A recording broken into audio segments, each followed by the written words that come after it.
right about now.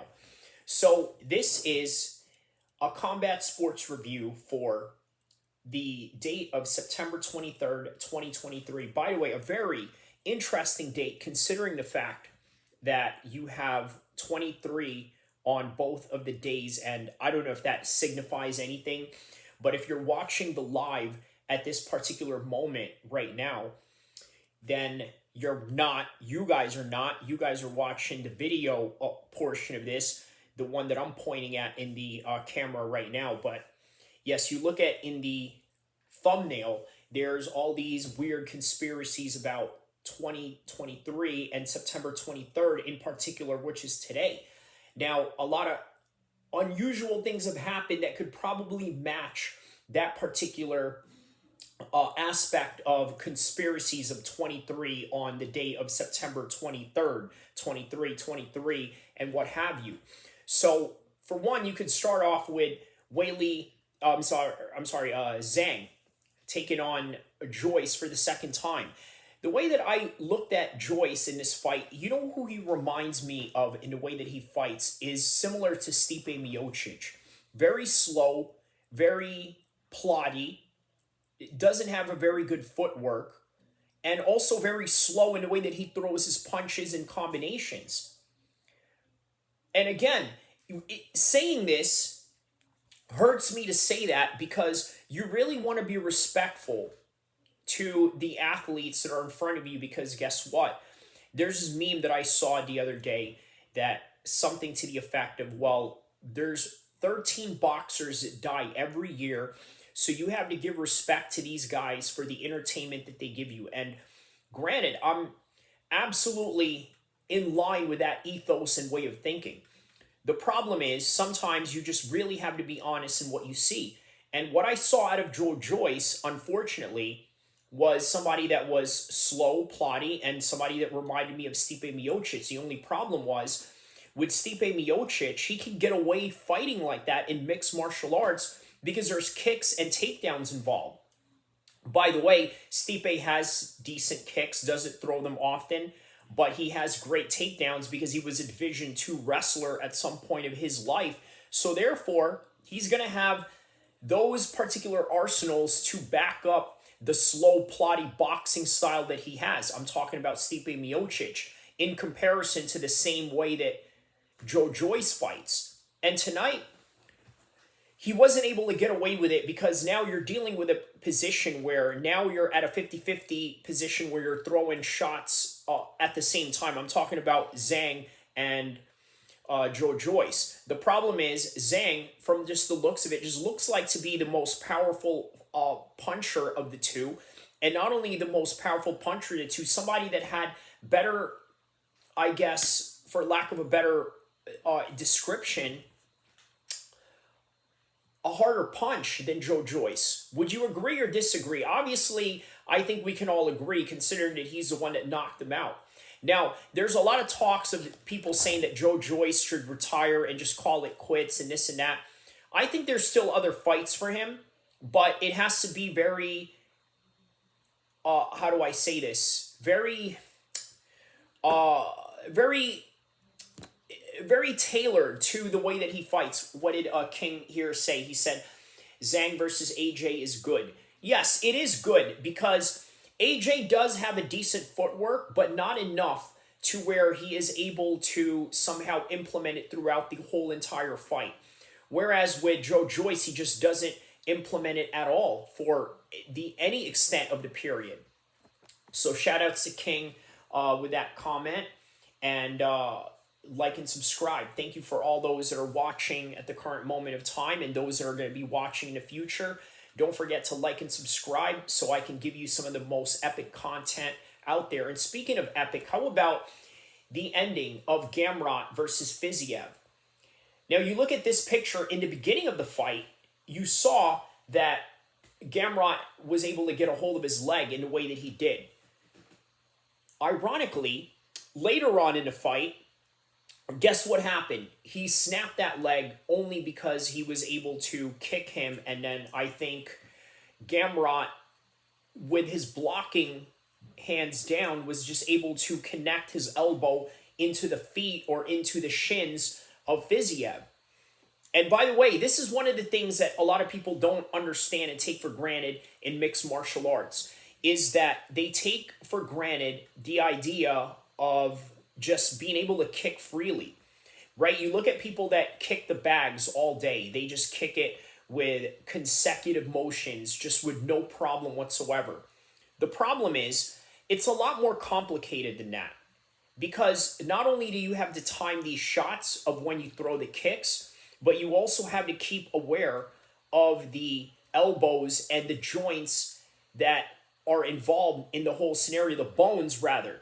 Because you look at what happened with Anderson Silva and Chris Weidman, and then with Chris Weidman and Uriah Hall in the second time around, Conor McGregor and Dustin Poirier the third time around. What is the common theme there? Is that leg kicks are not always going to be guaranteed towards your favor, and sometimes they can be if you damage the guy enough, because this is bone on bone action. So imagine an elbow going into your foot, going into your shin, and your elbow being the harder part of your bone than anything else, especially the softer part of your shins and the softer part of your feet. Hitting that, you're going to get incapacitated straight away, and that's literally what happened to Gamrot. And then tonight, you have Fabian Edwards taking on Johnny Eblen. And by the way, Johnny Eblen was able to finish Fabian Edwards somewhere in the second or third round and defended his 185 Bellator championship. Now, this isn't so much about the breakdown of the fight or the breakdown of the cards or what had happened all throughout these matchups, but rather just talking about the futuristic matchups that have come out of tonight. With Eblen, he is the 185 champion of Bellator right now, undefeated, unlike the UFC champion Sean Strickland. So in a hypothetical world, what would happen if, let's say, Johnny Eblen was to take on Sean Strickland? How would he do? Would Sean Strickland do good against Johnny Eblen, considering that Johnny Eblen has great wrestling, great knockout power, just well-rounded? And then you have Sean Strickland, his forward pressured motion, his striking, his Philly shell, and then on top of that, his ever-evolving takedown defense that he has going on.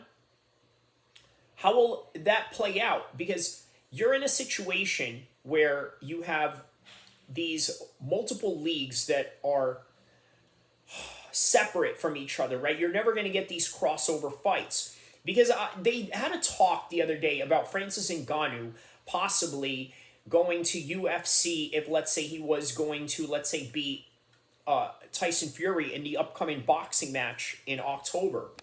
The problem with that is the UFC may have a problem with allowing him to fight Jon Jones. And then, again, as I've said plenty of times over and over again in this page, in this channel, we don't know if Jon Jones is going to come back after the Stipe Miocic fight. And how funny is that I mentioned Stipe Miocic earlier in the way that he has the same plotty style as Joe Joyce, right? But going back to Joe Joyce, no, I'm sorry, let me finish off with Fabian Edwards and the Eblen fight first, right? So, yeah, right now, I think you could safely say that maybe Bellator has the best 185er in the world because of the fact that, well, Sean Strickland has lost before. We've seen him get knocked out. But at the same time, it kind of shows you just how competitive the UFC roster can be. You have Pereira that is fighting for the 205 championship just after getting knocked out by none other than Israel Adesanya, then comes back and beats the guy that beat Israel Adesanya, which is none other than Jan Blachowicz. And now he comes back and fights literally who is the lineal champion of the 205 division, because he was the guy that left right before he was injured, none other than Jiri from the Czech Republic. So it is a very interesting position in this hot potato of who is better than who and who is the pound-for-pound number one guy. And in here you have Izzy. You know his history with Pereira, and in here he is. He just loses to Sean Strickland. Now Sean Strickland is the number one guy in the 185 division. But within the UFC, Now, within Bellator, it is quite obvious that there is a formidable 185 champion and a clear 185 champion, which is none other than Johnny Eblen, the guy who trains with Colby Covington, or trained with Colby Covington back in his ATT days. And it's just quite funny and hilarious that, well, here we are. We're in this situation now with Fabian Edwards now losing to Johnny Eblen, and then you have this ATT guy, or a former ATT guy, in Colby Covington fighting his brother Leon Edwards, which is going to be a great matchup.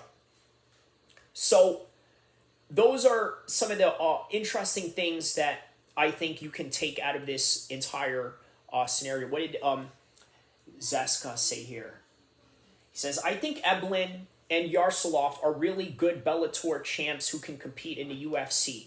Yeah, 100%. This is sort of the reason why I wanted to add this particular card in this segment, or this news story that I'm covering for you guys right now, because usually most times when you have a Bellator and a UFC fight in the same night, and then on top of that you got boxing going on, it's just really easy to dismiss the Bellator cards. But for some reason, okay, to be quite honest, full disclosure, I didn't see the entire Bellator Dublin card, but I was very interested in the Johnny Eblen versus Fabian Edwards fight. For one, because I wanted to see what kind of caliber Leon Edwards is coming from going into his fight with Colby Covington. It kind of gives you a bit of some insight as to how he's going to fight that guy in the coming future, right? I'm talking about Colby Covington. And then Johnny Eblen obviously is a former training partner of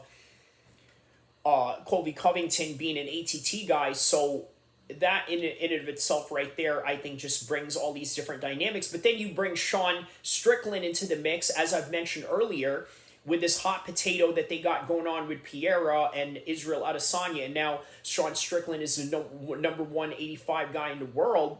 Or is he? Or because he's had losses before, unlike Johnny Eblen, who just right now at this particular moment of time, whether it's Bellator level or not, just looks like the absolute dominant 185er in the world today.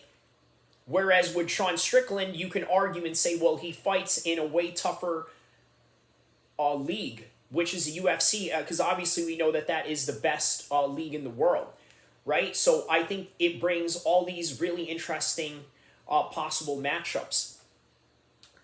What do we have here? He talks about it in the Weighing In podcast. Who did? Eblen, he says, also trains with Sean Strickland for 10 days every training camp he does. Oh, okay. So, all right. So obviously, talking about a possible hypothetical fight with these guys, whether in terms of the fact that they come from two different organizations, and then on top of the fact they have trained together.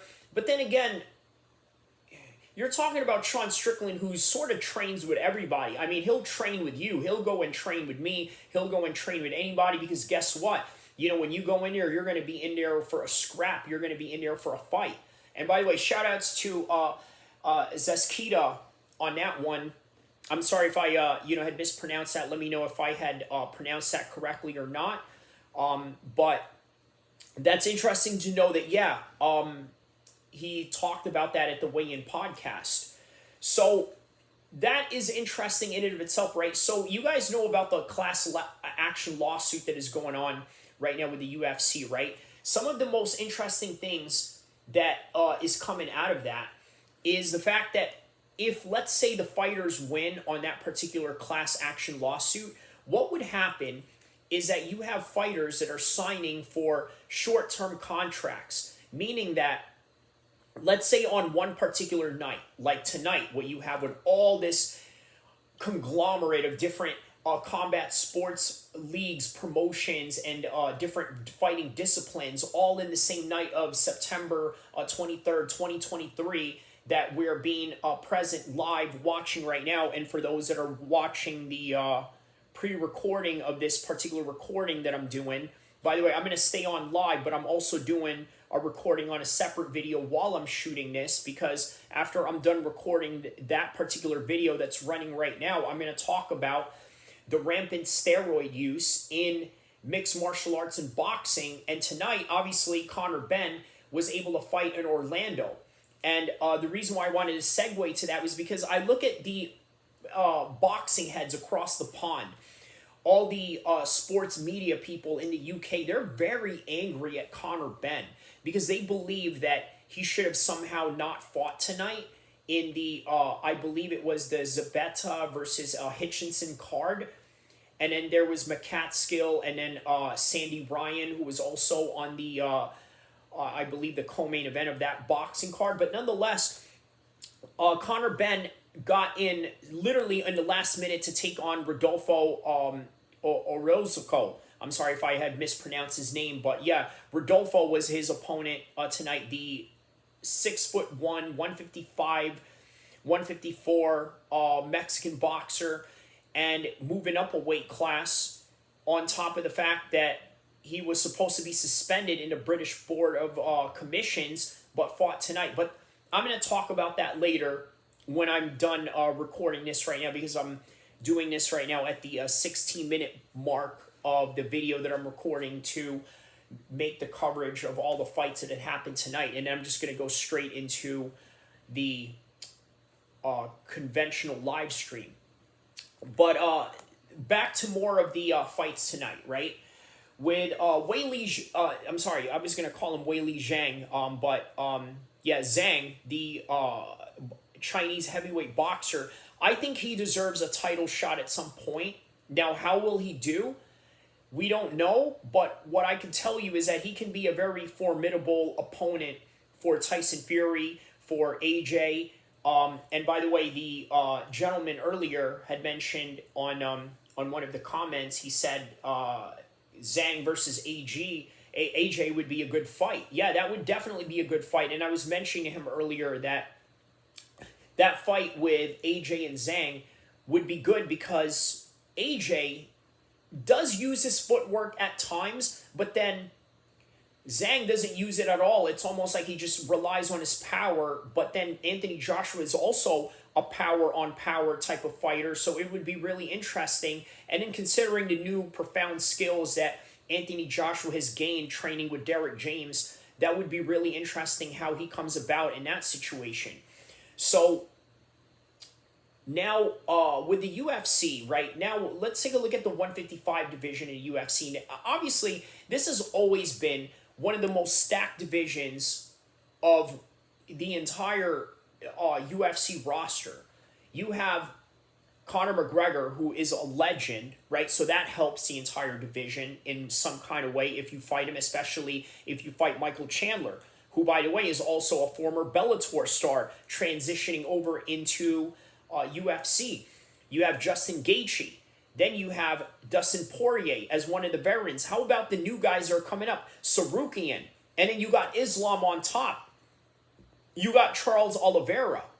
Then you had Gamrot, who was supposed to be the next guy of some sort, right? But then he took that L against Beneil Dariush. And then there's Beneil Dariush in the mix. And in Fiziev, he's not that far away. He got a split decision or a decision against Justin Gaethje, and then he comes back, fights Gamrot in this very lackluster ending of his legs going out on him. Gamrot calling for the loser of Oliveira versus Islam. Kind of interesting. Side note, I think Gamrot is one of the luckiest fighters of all time. Always something weird going on in his fights.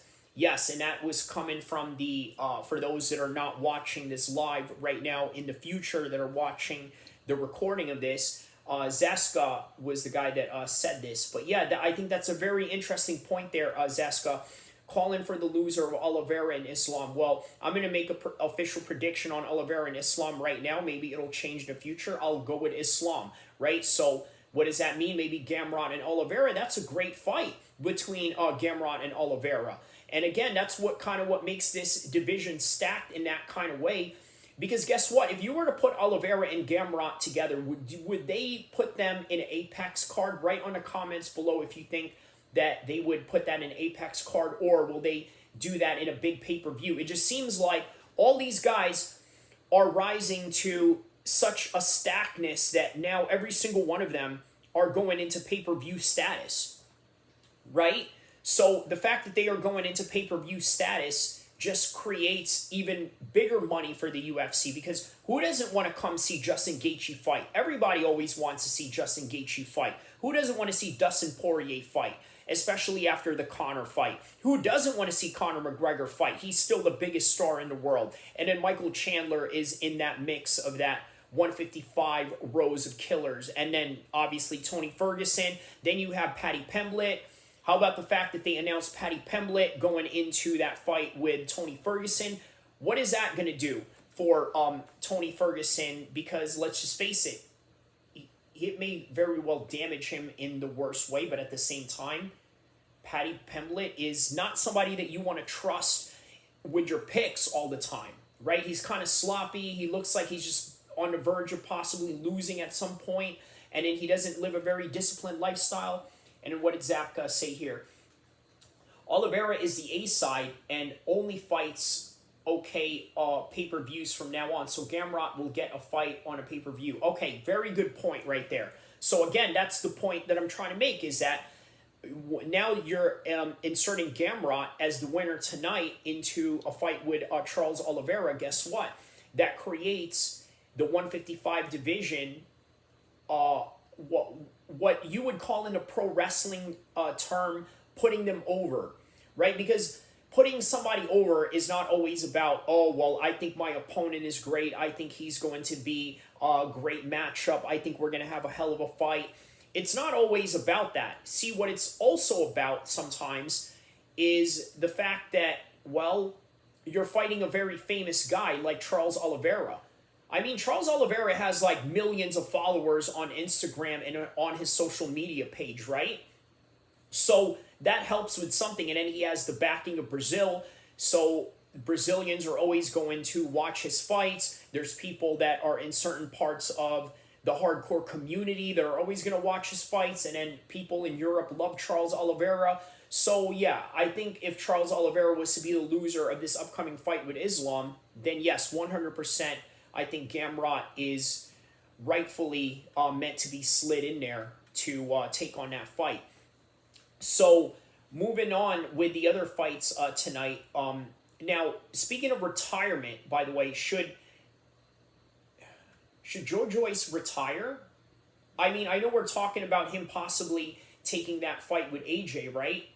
But is it really an ethical matchup for AJ to take? Because what I saw tonight, I felt like AJ would absolutely batter him from pillar to post. And especially because of the fact that AJ is just very, how do I say this, meticulous now in the way that he carries himself on a technical level. Which means that now you're dealing with a much more dangerous fighter, way more than Joe Joyce, by the way. Because I think with the prospect fights that Joe Joyce was fighting in the heavyweight division from, let's say, 2017-18 from till now, I think you're in that situation now where now he's starting to feel the after effects of all these easy matchups and never being challenged along the way. You see, Tyson Fury, on the other hand, the guy has been challenged along the way. You had the likes of, let's say, Steve Cunningham, who challenged him early on in his career. He took on Derek Chisora when Derek Chisora was just undefeated in his early days. What do we have here? Zaska says, he doesn't have to retire, but I believe his title aspirations are over. Just give him fun fights, but I highly doubt anyone will give him a shot unless then just a title defense. Unless then just a title defense. Okay, so I think what you're trying to say is unless they want him to give him a title defense, like let's say if, okay, for the hypothetical reason that let's say Tyson Fury doesn't like him, or he said something bad about Tyson Fury, now Tyson Fury wants to give him a crack at the belt. Okay, I think that's what you mean by that. Yeah, to be in fun fights. Just like with AJ, he's in fun fights right now. Would you say that AJ is sort of in that type of category in the current moment of time, because what AJ has going on right now is just nothing but fun fights. That Hellenius fight was a fun fight. It was supposed to be the Dylan fight. It was supposed to be a fun fight because guess what? The champions, what are they doing? Obviously, Usyk took on Dubois, and then Tyson Fury, we know where he's at and where he's going in October. And by the way, check out the production that they're going to have on that fight. They're talking about how they had Oscar-winning designers being involved in that fight. So that's going to be really interesting to check out in that particular moment of time.